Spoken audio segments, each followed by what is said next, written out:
சென்னை மக்களின் குடிநீர் ஆதாரமாக திகழும் புழல் ஏரி முழு கொள்ளளவை நெருங்கும் சூழலில் வினாடிக்கு 200 கன அடி தண்ணீர் திறக்கப்பட்டுள்ளது.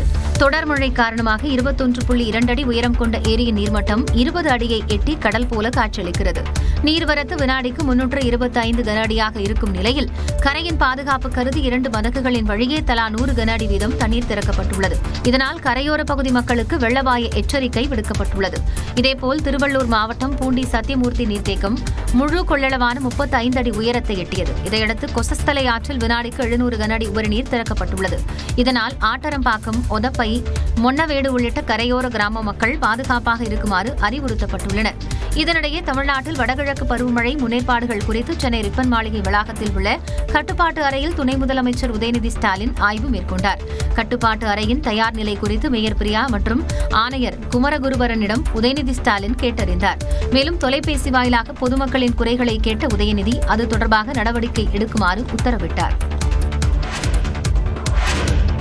வடகிழக்கு பருவமழை தொடங்குவதை முன்னிட்டு நியாய விலைக் கடைகளில் நவம்பர் மாதத்திற்குரிய அரிசியை இந்த மாதத்திலேயே பெற்றுக் கொள்ளலாம் என்று உணவுப் பொருள் வழங்கல் துறை அமைச்சர் சக்கரபாணி அறிவித்துள்ளார். அவர் வெளியிட்டுள்ள அறிக்கையில் வடகிழக்கு பருவமழை காலத்தில் மழை அதிகம் பெய்யலாம் என எதிர்பார்க்கப்படுவதாக குறிப்பிட்டுள்ளார். இதனை கருத்தில் கொண்டு அரிசி குடும்ப அட்டைதாரர்கள் பயனடையும் வகையில் அனைத்து நியாய விலைக் கடைகளிலும் அரிசி குடும்ப அட்டைதாரர்கள் தங்களுடைய நவம்பர் மாதத்திற்குரிய அரிசியை மட்டும் இந்த மாதத்திலேயே பெற்றுக் கொள்ளலாம் என்று தெரிவித்துள்ளார்.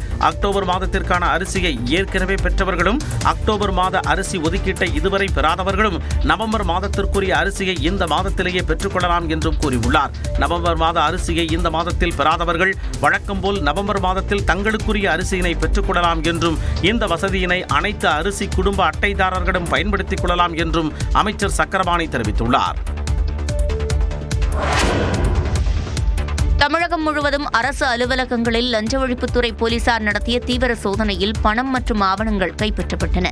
சேலம் மாவட்டம் வாழப்பாடி சார்பதிவாளர் அலுவலகத்தில் நடத்திய சோதனையில் கணக்கில் வராத 1,80,000 ரூபாய் ரொக்கம் சிக்கியது.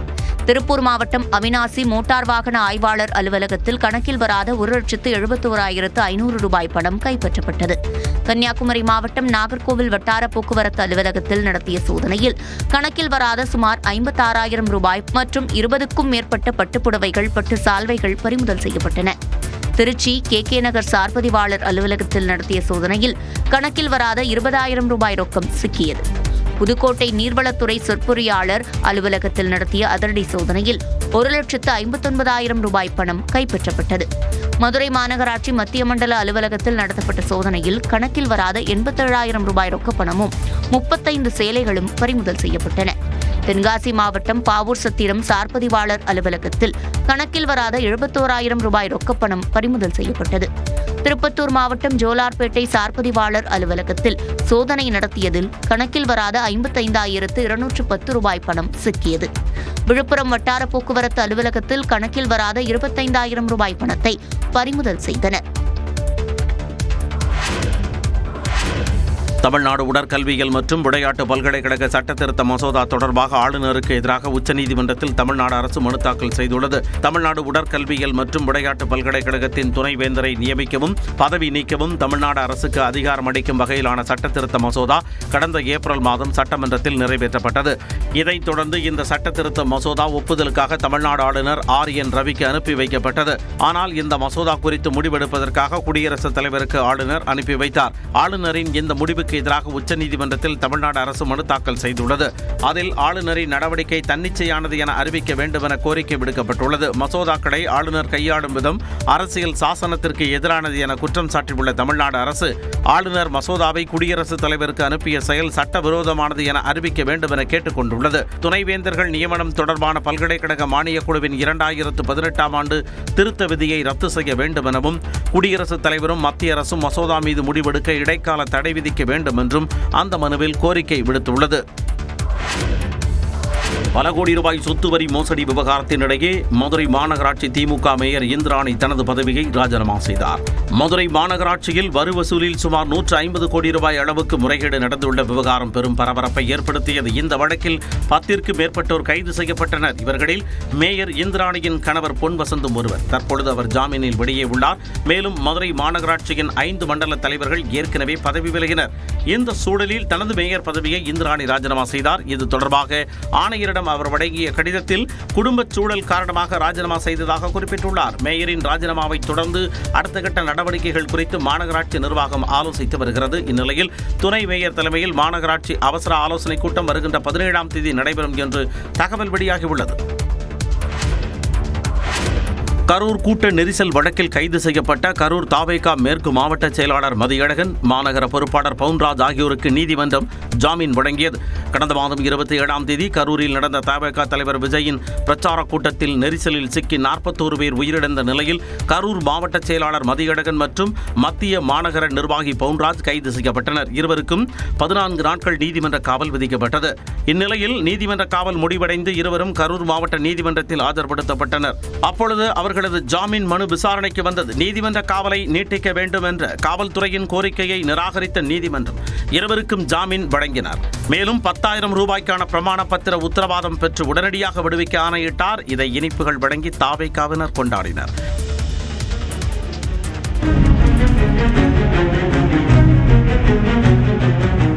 இந்த வழக்கானது சிபிஐக்கு மாற்றப்பட்டுவிட்டது. எனவே ரிமாண்ட் கேட்க வேண்டும் என்று சொன்னால் சிபிஐ தான் இந்த ரிமாண்டை இங்கே கேட்க முடியும். இதனிடையே விஜய் பரப்புரையின் போது ஆம்புலன்ஸை வழிமறித்து ஓட்டுநரை தாக்கிய வழக்கில் சேலம் கிழக்கு மாவட்ட செயலாளர் வெங்கடேசனின் ஜாமீன் மனுவை கரூர் நீதிமன்றம் தள்ளுபடி செய்தது. பார்க்கணும், அவ்வளோ சூப்பரான இடமே, அவ்வளோ பசங்க குளிச்சு என்ஜாய் பண்ணுங்க, லைஃப் நல்லா என்ஜாய் பண்ணுவாங்க. அவ்வளோ சூப்பரான இடம் தான் இந்த பொன்னியாறு. இப்படி உற்சாகமாக வீடியோ வெளியிட்ட இளைஞரை தீயணைப்பு வீரர்களுடன் இணைந்து தேசிய பேரிடர் மீட்புப் படையினர் தேடி வருகின்றனர். கடலூர் மாவட்டம் பன்ருட்டி அடுத்த கட்டமுத்துப்பாளையம் கிராமத்தைச் சேர்ந்தவர் வேலன். 18 வயது இளைஞரான இவர் கடந்த 11ஆம் தேதி கண்டரக்கோட்டை தென்பெண்ணை ஆற்றில் குளிக்க தனது நண்பர்களுடன் சென்றார். அப்போது தென்பெண்ணை ஆற்றின் பெருமைகளை கூறி தென்பெண்ணை ஆறு நமக்கு கிடைத்த சொர்க்கம் என பேசி வீடியோ வெளியிட்டிருந்தார். அவ்வளோ பசங்க குளிச்சு என்ஜாய் பண்ணுங்க, லைஃப் நல்லா என்ஜாய் பண்ணுவாங்க. அவ்வளோ சூப்பரான இடம் தான் இந்த பொன்னியாறு. பின்னர் நண்பர்களுடன் ஆற்றில் உற்சாகமாக குளித்துக் கொண்டிருந்த வேலன் நீரில் திடீரென அடித்துச் செல்லப்பட்டார். அவரை காப்பாற்ற நண்பர்கள் கத்தி கூச்சலிட்டனர். தகவல் அறிந்து வந்த தீயணைப்பு வீரர்கள் அவரை தேடும் பணியில் ஈடுபட்டனர். ஆனால் உடல் கிடைக்காததால் அரக்கோணத்திலிருந்து பேரிடர் மீட்புப் படையினர் வரவழைக்கப்பட்டனர். 5வது நாளாக அவரை தேடும் பணி தீவிரமாக நடைபெற்று வருகிறது. காப்புரிமை வழக்கில் இசையமைப்பாளர் இளையராஜா 3 வாரங்களில் பதிலளிக்க உச்சநீதிமன்றம் நோட்டீஸ் அனுப்பியுள்ளது. இளையராஜாவுக்கு எதிராக சென்னை உயர்நீதிமன்றத்தில் உள்ள காப்புரிமை வழக்கை மும்பை நீதிமன்றத்திற்கு மாற்றக் கோரி சோனி நிறுவனம் உச்சநீதிமன்றத்தில் மனு தாக்கல் செய்திருந்தது. இந்த மனு உச்சநீதிமன்ற தலைமை நீதிபதி BR கவாய் அமர்வு முன் புதன்கிழமை விசாரணைக்கு வந்தது. அப்போது சோனி நிறுவனத்தின் சார்பில் வாதிட்ட மூத்த வழக்கறிஞர் அபிஷேக் மனு சிங்வி முன்பு தாக்கல் செய்யப்பட்ட வழக்குகள் வேறு திரைப்படங்களை பற்றியவை என குறிப்பிட்டார். வேறொரு மேல்முறையீட்டு வழக்கு சென்னை உயர்நீதிமன்றத்தில் நிலுவையில் இருப்பதை குறிப்பிட்டு அதனை மும்பை நீதிமன்றத்திற்கு மாற்றி உத்தரவிட வேண்டும் என கேட்டுக் கொண்டார். அப்போது குறுக்கிட்ட தலைமை நீதிபதி சென்னை உயர்நீதிமன்றத்தில் ஏற்கனவே மனு தாக்கல் செய்துள்ளீர்களே என வினவி சென்னை உயர்நீதிமன்றத்தில் கோரிக்கையை முன்வைக்கலாம் என கருத்து தெரிவித்தார். இந்த விவகாரத்தில் இடைக்கால தடையை வழங்க வேண்டும் என்று சோனி நிறுவனம் தரப்பில் கோரிக்கை விடுக்கப்பட்டது. இதைத் தொடர்ந்து மனு மீது இசையமைப்பாளர் இளையராஜா 3 வாரங்களில் பதிலளிக்க உச்சநீதிமன்றம் நோட்டீஸ் அனுப்பியுள்ளது.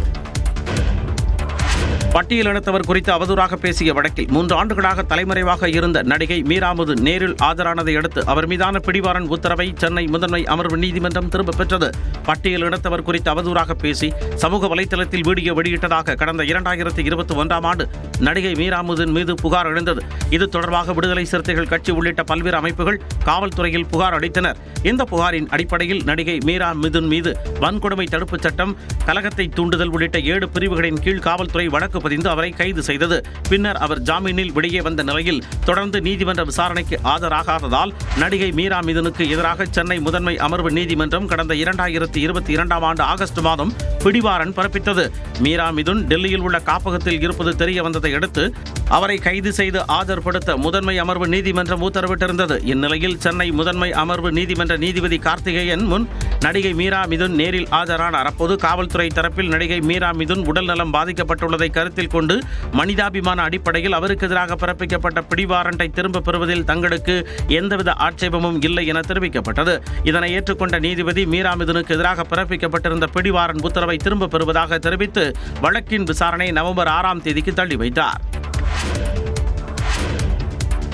தலைநகர் டெல்லியில் 8 ஆண்டுகளுக்கு பிறகு பட்டாசு வெடிக்க உச்சநீதிமன்றம் அனுமதி அளித்துள்ளது. காற்று மாசை கட்டுப்படுத்த என்சிஆர் எனப்படும் டெல்லி மற்றும் அதனை சுற்றியுள்ள ராஜஸ்தான், ஹரியானா, உத்தரப்பிரதேச மாநிலங்களின் சில மாவட்டங்களில் பட்டாசு வெடிக்க கடந்த 2017ஆம் ஆண்டு தடை விதிக்கப்பட்டது. இந்நிலையில் டெல்லியில் பட்டாசு வெடிக்க அனுமதி கோரி தாக்கல் செய்யப்பட்ட மனு நீதிபதி PR கவாய் மற்றும் நீதிபதி வினோத் சந்திரன் ஆகியோர் அமர்வில் விசாரணைக்கு வந்தது. அப்போது தீபாவளி பண்டிகையை முன்னிட்டு வரும் 18ஆம் தேதி முதல் 21ஆம் தேதி வரை மட்டுமே பட்டாசுகள் வெடிக்க அனுமதி அளித்து நீதிபதிகள் தீர்ப்பளித்தனர். தீபாவளி அன்று காலை 6 மணி முதல் 7 மணி வரையும், மாலை 6 மணி முதல் இரவு 10 மணி வரை பட்டாசுகளை வெடிக்க அனுமதி அளித்தனர். பிற நாட்களில் மாலை 6 முதல் 10 மணி வரை மட்டுமே பட்டாசுகளை வெடிக்க வேண்டும் என்றும் கட்டுப்பாடு விதித்தனர். வரும் 18 முதல் 25ஆம் தேதி வரை பசுமை பட்டாசு விற்பனைக்கு அனுமதிக்கப்படும் என்றும், வெளிப்பகுதியிலிருந்து டெல்லிக்கு கொண்டுவரப்படும் பட்டாசுகளுக்கு அனுமதி இல்லை என்றும் தெரிவித்தனர். ஆன்லைன் மூலம் பட்டாசுகளை விற்பனை செய்யக்கூடாது என கூறிய நீதிபதிகள், முழுமையாக தடை விதிக்கப்பட்டால் பட்டாசுகள் கடத்தப்படுவதோடு காற்றின் மாசு அதிகரிப்பதாகவும் கூறினர். 2030ஆம் ஆண்டு நடைபெறவிருக்கும் காமன்வெல்த் விளையாட்டுப் போட்டிகளை நடத்த குஜராத் மாநிலம் அகமதாபாத் நகரம் தேர்வு செய்யப்பட்டுள்ளது. காமன்வெல்த் கூட்டமைப்பில் உள்ள நாடுகளுக்கு இடையேயான விளையாட்டுப் போட்டிகள் 4 ஆண்டுகளுக்கு ஒருமுறை நடத்தப்பட்டு வருகின்றன. ஒலிம்பிக் போட்டிகளுக்கு இணையாக நடைபெறும் இப்போட்டிகள் அடுத்த ஆண்டு ஸ்காட்லாந்து நாட்டின் கிளாஸ்கோ நகரில் நடைபெறுகிறது. இந்த நிலையில் 2030ஆம் ஆண்டு காமன்வெல்த் விளையாட்டுப் போட்டிகளை இந்தியாவின் குஜராத் மாநிலம் அகமதாபாத்தில் நடத்துவதற்கு காமன்வெல்த் கூட்டமைப்பு ஒப்புதல் அளித்துள்ளது. இதற்கான அதிகாரப்பூர்வ அறிவிப்பு வருகின்ற 26ஆம் தேதி கிளாஸ்கோவில் வெளியிடப்படுகிறது. அகமதாபாத்தில் உலகத்தரம் வாய்ந்த மைதானங்கள், நவீன பயிற்சி கூடங்கள் மற்றும் உலகிலேயே பிரம்மாண்ட நரேந்திர மோடி கிரிக்கெட் மைதானம் உள்ளிட்டவை உள்ளது குறிப்பிடத்தக்கது. இந்தியாவில் காமன்வெல்த் போட்டிகள் நடைபெறும் நிலையில் மத்திய உள்துறை அமைச்சர் அமித்ஷா, சர்வதேச ஒலிம்பிக் குழு உறுப்பினரும் ரிலையன்ஸ் அறக்கட்டளை தலைவருமான நீட்டா அம்பானி உள்ளிட்டோர் வாழ்த்து தெரிவித்துள்ளனர். இந்தியாவில் கடந்த 2010ஆம் ஆண்டு டெல்லியில் காமன்வெல்த் விளையாட்டுப் போட்டிகள் நடத்தப்பட்டன.